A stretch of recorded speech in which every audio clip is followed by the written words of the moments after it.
Hi friends, எல்லாருக்கும் வணக்கங்க. பள்ளி இறுதித் தேர்வு முடிந்து இன்றிலிருந்து விடுமுறை. கண்மணி குட்டி போட்ட பூனை போல் வீட்டையே சுற்றி சுற்றி வந்தாள்.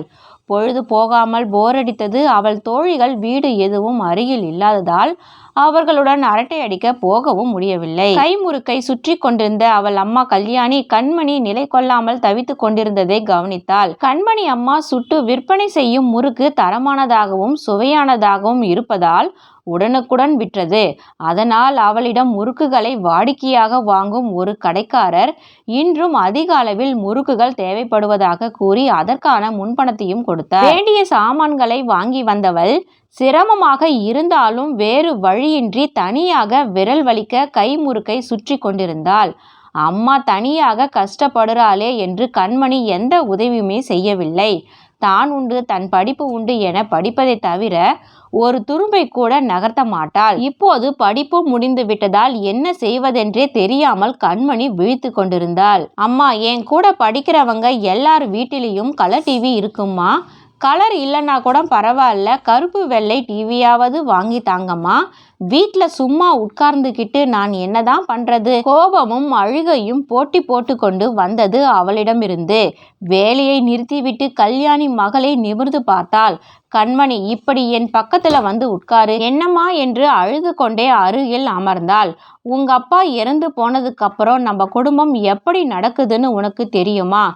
ஏம்மா அது கூட தெரியாம இருக்கா? நான் என்ன சின்ன குழந்தையா என்று கேட்டார். காலையிலும் ராத்திரிலையும் இட்லி சுட்டு விற்கிற, மீதி நேரத்துல முறுக்கு சுத்தி கடைக்கு போடுற என்றால் இதுல எவ்வளவு பணம் கிடைக்குதுன்னு தெரியுமா உனக்கு என்றாள் கல்யாணி.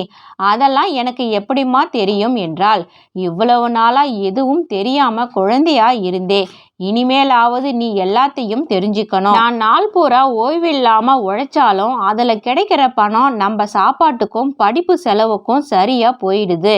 ஆனா அதுலயும் சிக்கனமா இருந்து உன்னோட காலேஜ் படிப்புக்காக சேமிச்சிட்டு வரேன்.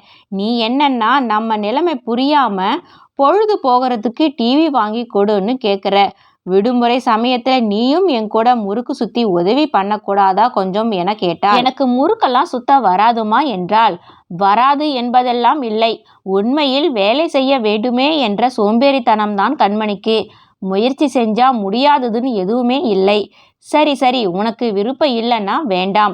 உனக்கு பொழுது போக உபயோகமான ஒரு வழி சொல்றேன், கேட்கிறியா? சொல்லுமா என்றால், அம்மா தனக்கு பிடித்தமான ஒன்றை சொல்ல போகிறார் என்று ஆவலோடு கேட்டாள். என்னதான் நாம 2 பேர் மட்டுமே இருந்தாலும் தினமும் காய்கறி வாங்க மட்டும் அதிகமா செலவு பண்ண வேண்டியிருக்கு. ஏதோ அந்த காலத்து வீடுங்கிறதால நம்ம வீட்டு பின் பக்க தோட்டம் பெருசா இருக்கு. அங்க காய்கறி செடி வளர்த்தோம்னா நம்ம வீட்டுக்கு தேவைக்கும் உதவும், வெளியிலையும் விற்கலாம் என்றார். என்னம்மா நீ மண்வெட்டி எடுத்து என்ன தோட்டத்தை கொத்த சொல்றியா? எனக்கு அதெல்லாம் பழக்கம் இல்லம்மா என்றால், பழகிறதுக்கு என்ன, ஒருத்தர் கையை பிடிச்சி சொல்லி தரணுமா என்ன? 100 தரம் கொத்தனாதானே வரும். 2 நாளைக்கு விரலெல்லாம் வலிக்கும். அதுவே பழகி போச்சுன்னா வலியெல்லாம் சரியாயிடும். குண்டா இருக்கிறவங்க உடம்பு இளைக்கிறதுக்காக தோட்ட வேலை செய்யறதும் வாக்கிங் போறதுமா இருக்காங்க. நாம குனிஞ்சு நிமிர்ந்து தோட்ட வேலை செய்யறதும் ஒரு உடற்பயிற்சி போலதான். எந்த வியாதியும் வராம உடம்ப நல்லபடியா வச்சுக்கலாம். அதே சமயம் வருமானத்துக்கும் வழி கிடைக்கும். என்ன சொல்ற? நீ சரின்னு சொன்னாதான் இன்னைக்கு கடைக்கு போய் மண்வெட்டி செடிக்கான விதையெல்லாம் வாங்கிட்டு வரேன். அம்மா, எனக்கு தோட்ட வேலை செய்யறதுல எதுவும் கஷ்டமில்லை. ஆனால் அதை எப்படி வெளியில விற்கிறது? என் தோழியெல்லாம் பார்த்தா அசிங்கமா இருக்கும். இதுல அசிங்கப்பட எதுவுமே இல்லை கண்மணி.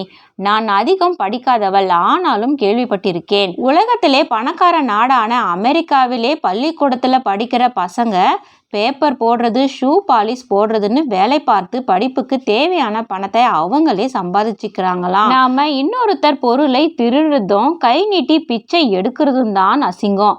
நம்ம உழைப்புல கிடைக்கிற பொருளை விற்கிறதுல எந்த விதமான கௌரவ குறைச்சலும் இல்லை.